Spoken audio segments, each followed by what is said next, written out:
Amy Goodman, as we turn to the ongoing controversy around plans for the upcoming inauguration of Donald Trump. According to reports, Trump's presidential inaugural committee has undergone a major shakeup in an effort to attract A-list celebrities to perform at the January 20th event. To date, only a few major performers have agreed to sign on, like 16-year-old opera singer Jackie Evancho, the Radio City Rockettes, and the Mormon Tabernacle Choir. Several others have turned down the opportunity to perform at the inauguration, including Celine Dion, Elton John, Garth Brooks, Andrea Bocelli. Last week, Saturday Night Live poked fun at Trump's trouble attracting talent. I put together a list of people who've agreed to perform at your inauguration. It's So many great names here, really. I love them both. According to a report published in the entertainment publication The Wrap, the Trump team has even offered government posts and ambassadorships to talent bookers if they can deliver A-listers for the inauguration. Donald Trump's plans to attract celebrity performers to his inauguration suffered another blow over the weekend after the company that manages the Rockette said its members will be allowed to opt out of performing at the inauguration. The decision by the Madison Square Garden company came after the union that represents members of the Rockettes initially said full-time members of the troupe were contractually obligated to perform at Trump's inauguration. That prompted a firestorm of protests from the public as well as some members of the Rockettes. One dancer, Phoebe Pearl, wrote on Instagram, quote, "The women I work with are intelligent and are full of love, and the decision of performing for a man that stands for everything we're against is appalling. I'm speaking for just myself, but please know that after we found out this news, we've been performing with tears in our eyes and heavy hearts. We will not be forced. Hashtag not my president." Those are the words of Rockette Phoebe Pearl, who later deleted her message. We're joined now by two guests. Autumn Withers is with us, a former member of the Radio City Rockettes, and Itai Had, who is a senior reporter for The Wrap, where he covers the intersection of politics and entertainment. His recent article headlined "Radio City Rockettes Appalled Over Trump Inauguration Command Performance." We welcome you both to Democracy Now! Autumn, you're a former Rockette. What was your response when you heard the announcement that your former dance troupe was going to be performing for Donald Trump for the inauguration? Yes, well, thank you for having me. My first reaction is I had a heavy heart, and I felt very disappointed. The Rockettes represent a legacy of strong, intelligent, and classy women, and that really embodies the Rockette brand. So to associate this with Mr. Trump, who has a public history of degrading women, objectifying women, in my opinion, really tarnishes what the Rockettes embody and stand for. It cheapens these women and also what they represent to other women, girls, and aspiring dancers across North America. So I was really outraged initially. So you're a former Rockette. Correct. Could you say this if you were dancing now? No, I could not. No. Why? What are the rules? When you are an active Rockette, any interview with media must go through proper channels of their internal PR department. It's orchestrated through them if you are going to speak about anything related to the Rockette brand. So talk about your union, the American Guild of Variety Artists, AGVA. Correct. Which initially sent the email to members of the Rockettes that was leaked that said Rockettes are obligated to perform at Donald Trump's inauguration. What was your reaction to that statement? Anger, because I felt that the union wasn't protecting the Rockettes, and I understand that they were, outlaying the terms of the contracts that the 12 full-time Rockettes have. But I really feel that, AGVA represents a community of artists, and that they should really put the artists first, and that no performers should have to perform at a public event that just goes against their will and everything that they stand for. And how much dissent is there among your colleagues and former colleagues, the dancers? Most of my colleagues and the Rockettes, who I still know who are still active and currently performing with the line right now, they're opposed to performing at the inauguration.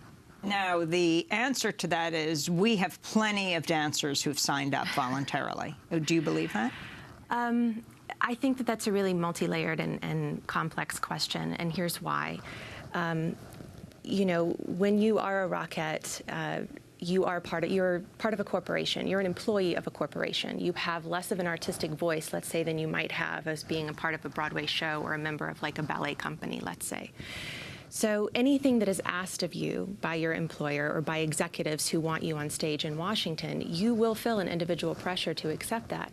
And everything that you do while you're employed plays into being rehired when you do have to re-audition at the end of every year. So individually, yes, I think these women are feeling pressure, even though it has been publicly announced that it is voluntary.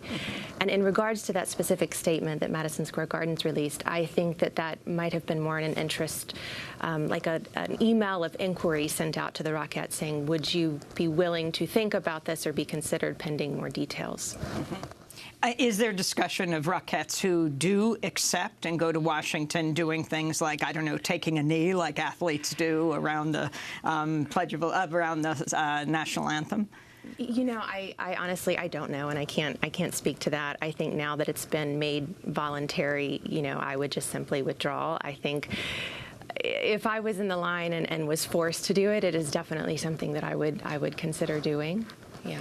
Itay, talk about what you have found in doing your reporting for the Wrap on this particular issue before we go on to what has been dangled before agents and A-list celebrities to do the gig. But talk about what you found with the response to the announcement last week that the Rockettes would be performing. Yeah, so I think I agree with your guest, is the fact that what we're hearing, at least I've spoken to at least one insider who told me that the worry right now is, yes, officially it is voluntary. But the question is, if you don't volunteer, what happens, right? So a lot of the women are perhaps worried that if they don't volunteer, that may affect their chances of getting rehired next year. So the question now is that really voluntary, or is that just for saving face? So now that's really the issue right now, and I know that some people, at least within the group, are worried about that. And this discussion of Donald Trump's own admission of sexually assaulting women. Talk about how that has weighed in, Itay. Well, yeah, that's really the basis of the issue here, right?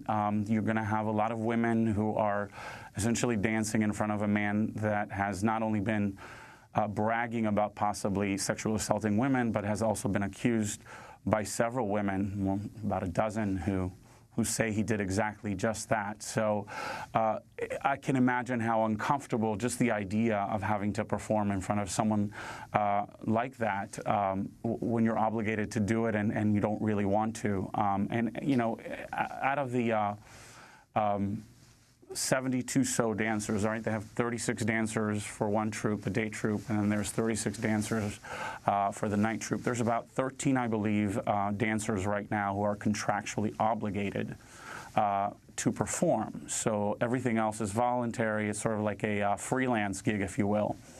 The question was, what happens to those 13 women who are obligated to perform whenever the troupe is assigned to perform somewhere?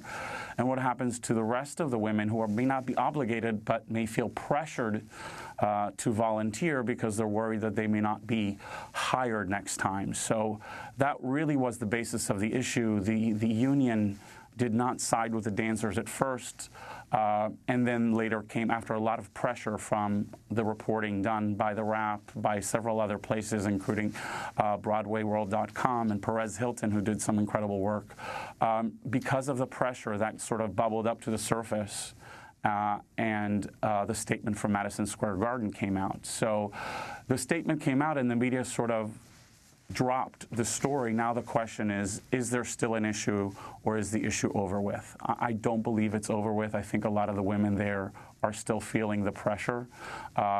And the question is, what has Madison Square Garden done to make sure that these women don't feel like they have to volunteer if they don't want to, that they won't be punished or won't suffer any repercussions if they don't come forward and volunteer? Itai Hada,